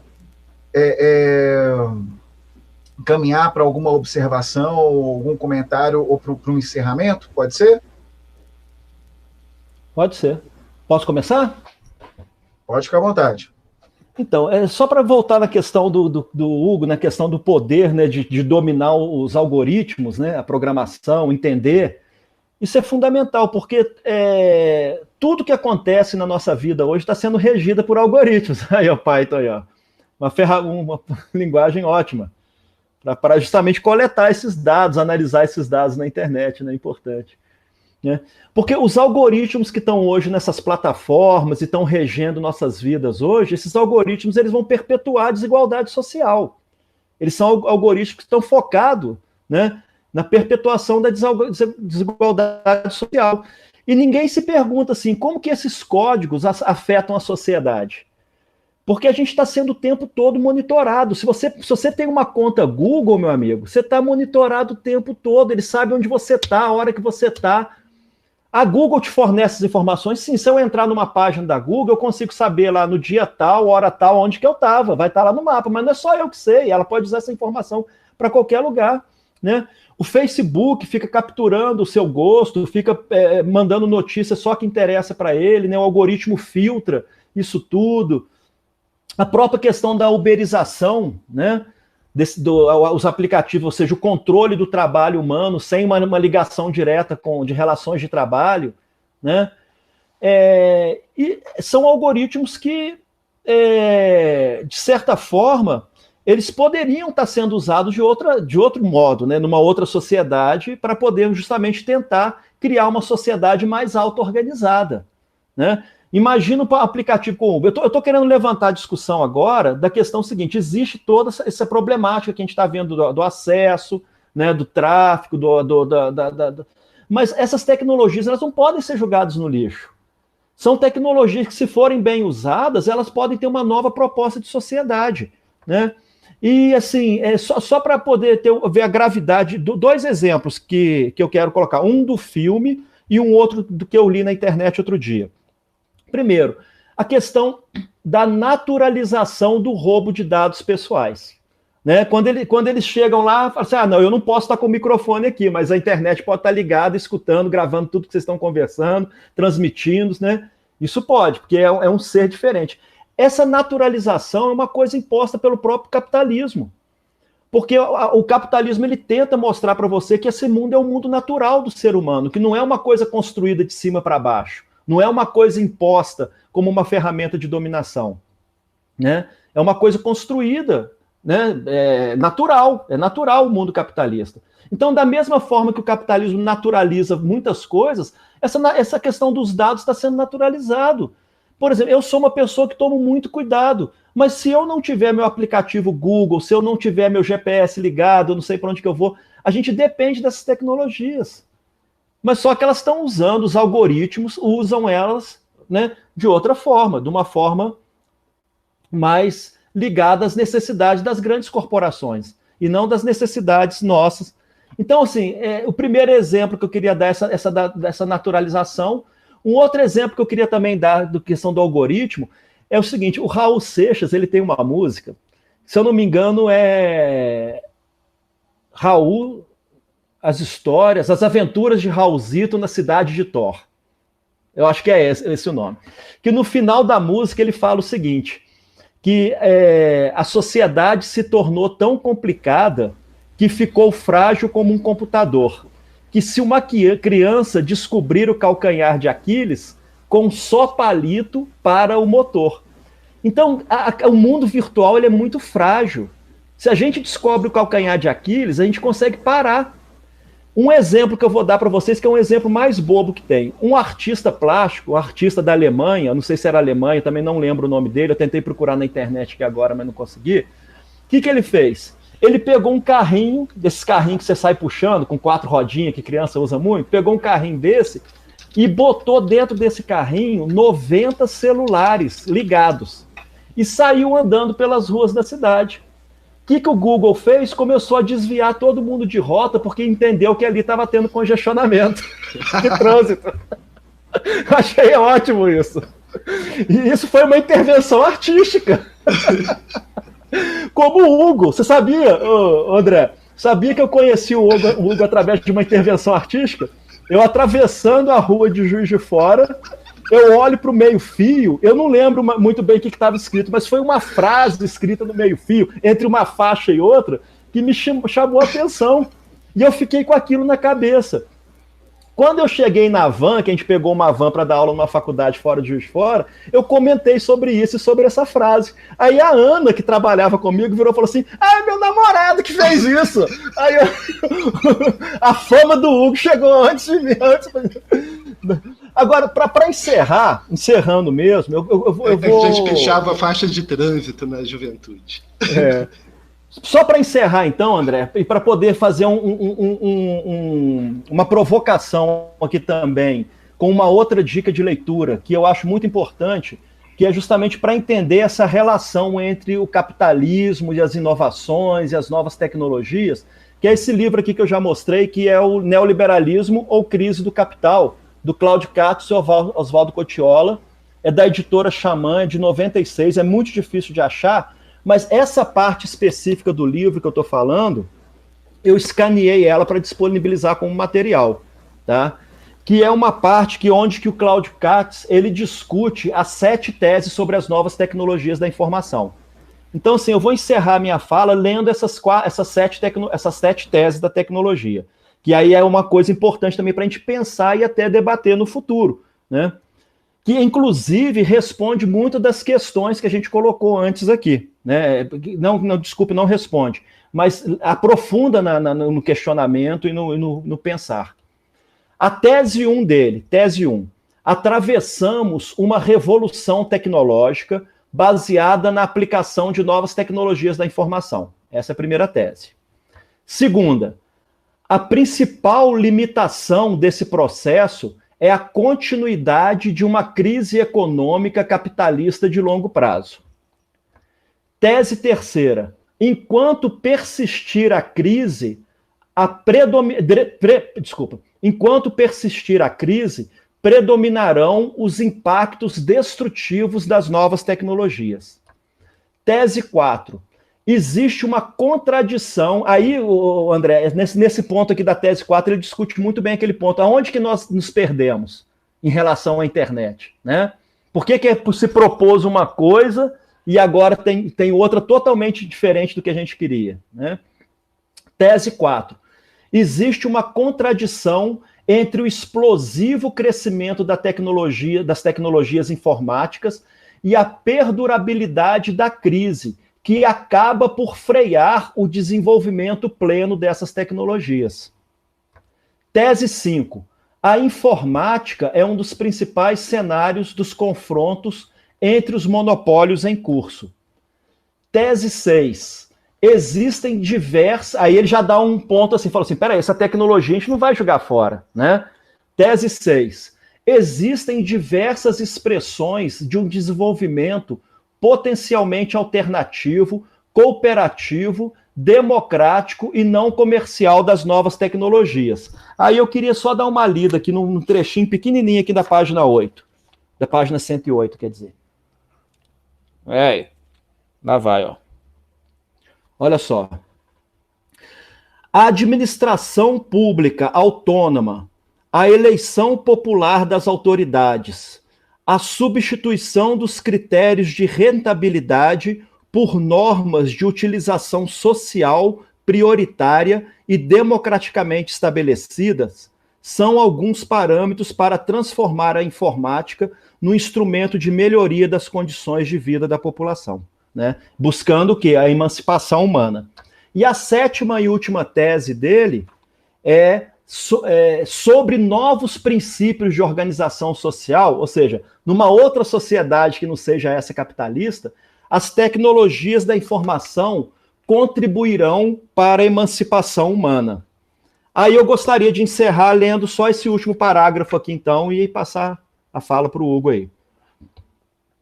Alguns pesquisadores avaliam que o avanço qualitativo na mercantilização da cultura operado nas últimas décadas constitui a principal usina de propagação dessa identidade entre capitalismo e as novas tecnologias da informação.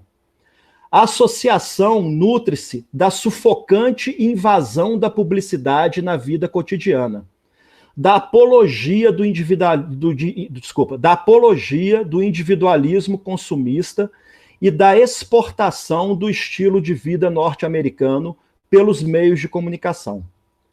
O conflito entre capitalismo e informatização está presente em todos os planos da vida social.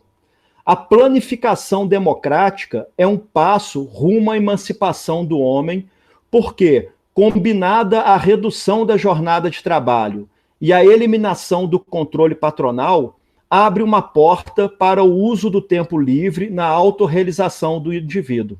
Essa meta é desejável, possível e alcançável. E eu acredito que essas novas tecnologias, se bem usadas, elas levam de fato para a emancipação do homem. Obrigado. Eu acho também que levam à emancipação do homem, um homem mais forte, o ser humano, né? No caso, o homem e a mulher, ser humano mais forte, porque a princípio o que eu acho que acontece é que se quebra, as pessoas são quebradas já, desde o início, assim, a vontade do ser humano ela é quebrada. Você não precisa disso, sabe? Você não precisa saber fazer, eu faço para você, você já vai ter pronto, olha só, você só usa. Isso acaba, eu acho que isso acaba com a pessoa. É muito, sabe, eu sigo muito desde aquela época, né, Rubens? Eu acho que eu sigo muito aquela questão punk, assim, do faça você mesmo, eu faço mal feito. Olha o meu fone de ouvido aqui, olha. O meu fone de ouvido era da Philips. Ele desmanchou, sabe? Só que eu não queria perder. Olha aqui, eu que costurei o negócio todo aqui, tudo tá mal feito, mas é meu, sabe? Eu que fiz, assim, e tá durando aqui, eu não sou totalmente contra a obsolescência programada, essas coisas todas. E eu acho que isso, saber fazer e ver o resultado daquilo que você faz, né, fora de um esquema de alienação da produção, mas assim, você poder dominar o processo, é muito importante, isso dá satisfação, isso é a própria emancipação, eu acho. É por isso que a gente está aqui, né? Saber fazer o código, saber plantar a planta, né? Fazer a plantinha, fazer o seu móvel, feio, torto, beleza, mas foi você que fez, né?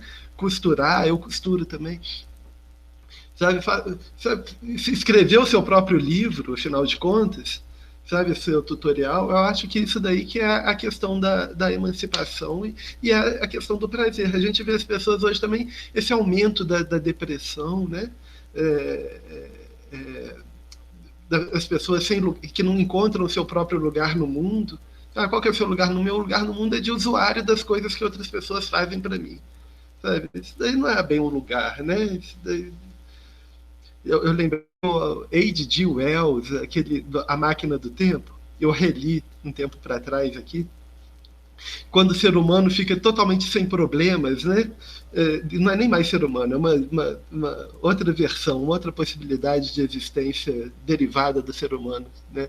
No futuro lá, sei lá, 8 milhões de anos na frente.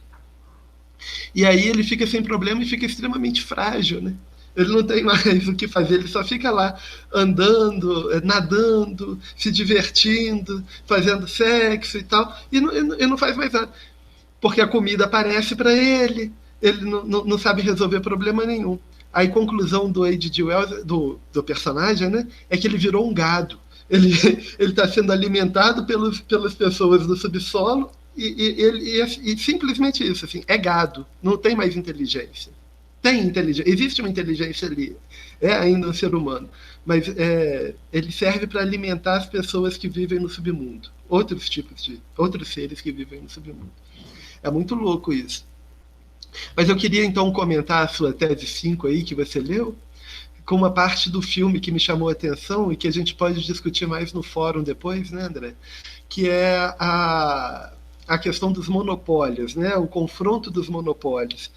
Porque eu fico pensando nisso, eu não tenho herói nesse mundo aí, né?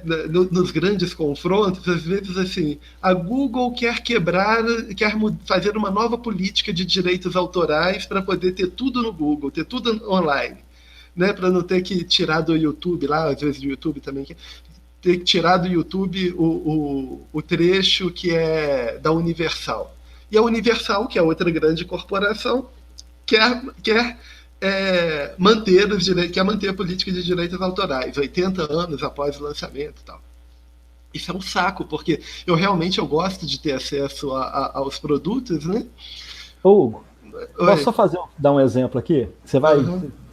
o Silvio, ele fez um documentário agora sobre um cineasta cubano que é o Santiago Alvarez. Ah, eu lembro, ele falou, ele comentou.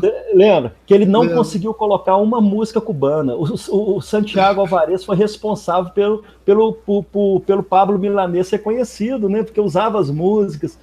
E ele não pôde usar as músicas do Pablo Milanés no filme, porque as músicas do Pablo Milanés pertencem a uma corporação, os direitos. Não é mais do Pablo Milanés. Pois é. Então ele fez um filme cubano sem a música cubana. Então, os direitos autorais precisam ser revistos. Não é que eles não podem existir, né? Eles têm que existir, porque é importante. Aquela alternativa do Creative Commons, que também fala no filme, é importante. Mas aí tem outra coisa, né? Eu mesmo, os vídeos que eu fiz antigamente, eu não queria que eles fossem distribuídos, ok? Mas eu não queria que eles fossem modificados total, assim, por quem eu não sei quem é. Porque vai que uma pessoa ligada a esses movimentos eugenistas, né, resolve pegar o meu filme para fazer qualquer coisa. Eu não quero isso. Então, assim, também não é para todo mundo que eu quero permitir, mas eu quero permitir. Mas se todo mundo, se não houvesse esse tipo de violência, né, para apropriar da obra alheia, ia ser mais fácil, mas existe. Então, assim, a questão dos direitos autorais não é que eles não tenham que existir. É importante que eles existam, né? Principalmente os direitos que têm os direitos patrimoniais e os direitos morais dentro dos direitos autorais, né? São duas linhas. Os patrimoniais são ligados aos recursos e os morais são ligados ao registro de quem produziu a obra, né? Fazer referência a essa pessoa, enfim. Eu acho que fazer referência ao autor é importante, né? É uma coisa que a gente não tem que mexer. E os direitos patrimoniais, assim, essa coisa de serem vendidos para grandes corporações e ainda assim contar 80 anos após a morte do autor, nesse caso, não é bacana, né? Eu acho que assim, o direito patrimonial pertence ao indivíduo que produziu. A pessoa que vai comercializar, a editora, que vai comercializar a obra, ela tem que sobreviver também. É importante que sobreviva. Eles traduzem as obras para o português, eu acho que isso é fundamental. Ampliam o acesso. Mas tem que limitar aí, né? Não pode ser... E também não pode ser esse ferro e fogo que é, tipo, condenar o rapaz lá da USP, que só estava querendo estudar, sabe? Tipo, o cara está aprendendo, ele está se formando como intelectual, ele tem que ter acesso ao material, e que faz parte, inclusive, do patrimônio da humanidade, né? Eu já baixei muito livro livros de humanas também. Achei muito interessante saber quem é a figura, respeitar, ter uma forma ali para projetar o meu respeito, no caso. É isso que eu queria falar, então, André. Eu te agradeço o convite, viu? Estamos aí para outras quando você quiser e a gente puder fazer mais.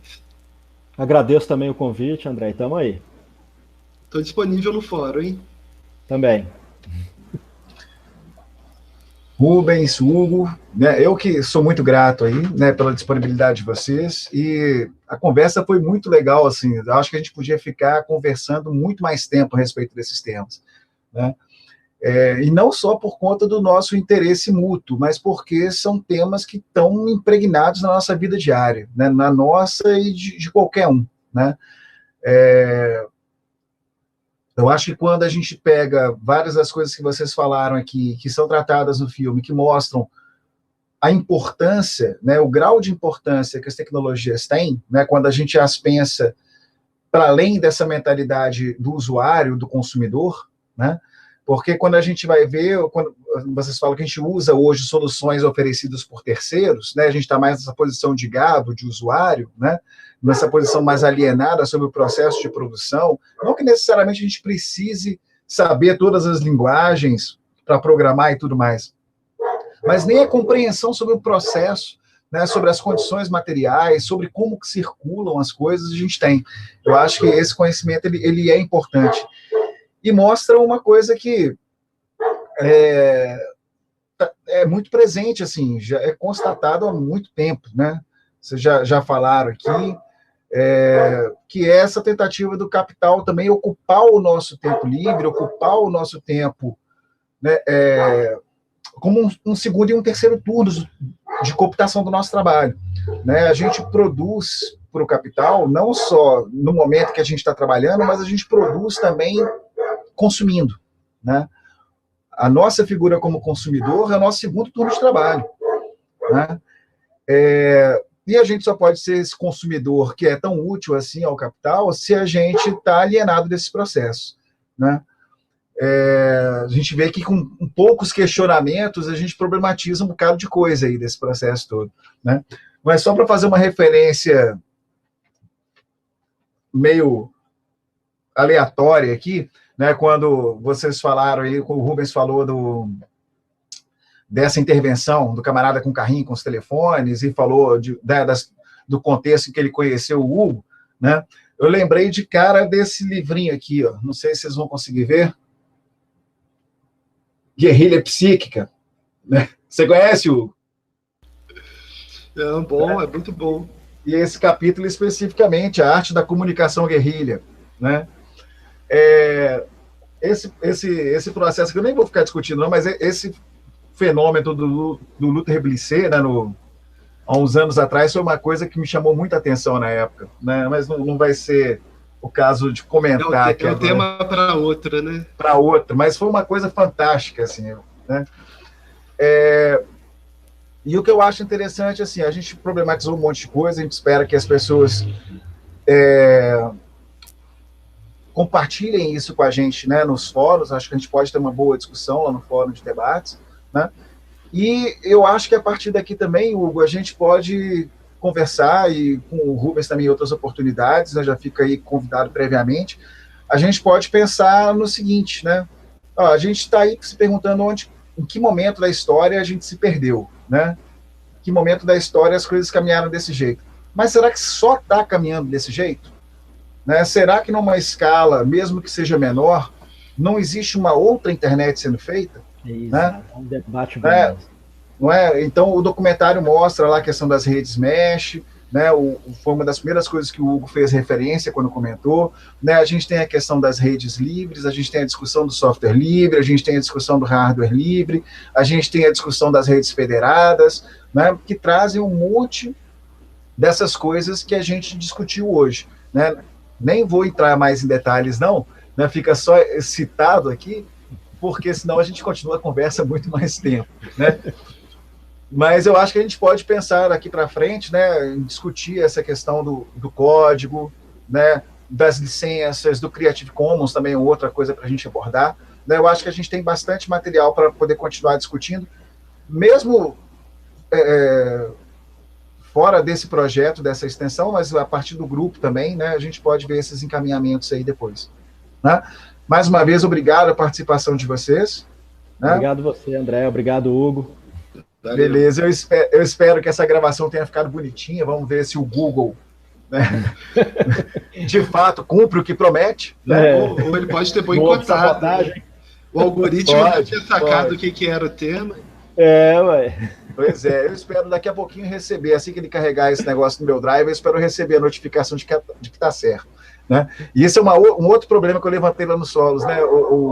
A problemática desses contratos das instituições federais, né, dos órgãos federais com essa grande corporação, né, contratando o G Suite, né, que é um problema seríssimo e leva, inclusive, a questionamento sobre questões de segurança nacional. Né? Porque você já aliena o seu computador no Windows, né? Já é tudo Windows, você não consegue mudar isso. Depois já tem uma outra camada, né? Tem uma camada. Isso. Mas isso aí são outras discussões. No mais, eu espero, né, que as pessoas que têm a oportunidade de assistir o documentário e assistir essa conversa de vocês tenha tanto prazer quanto eu tive, né, e também tanta expectativa em levar essa discussão adiante. Beleza. Falou. Muito obrigado. Muito obrigado. Eu vou encerrar a gravação aqui e converso com vocês mais um minutinho, tá bom?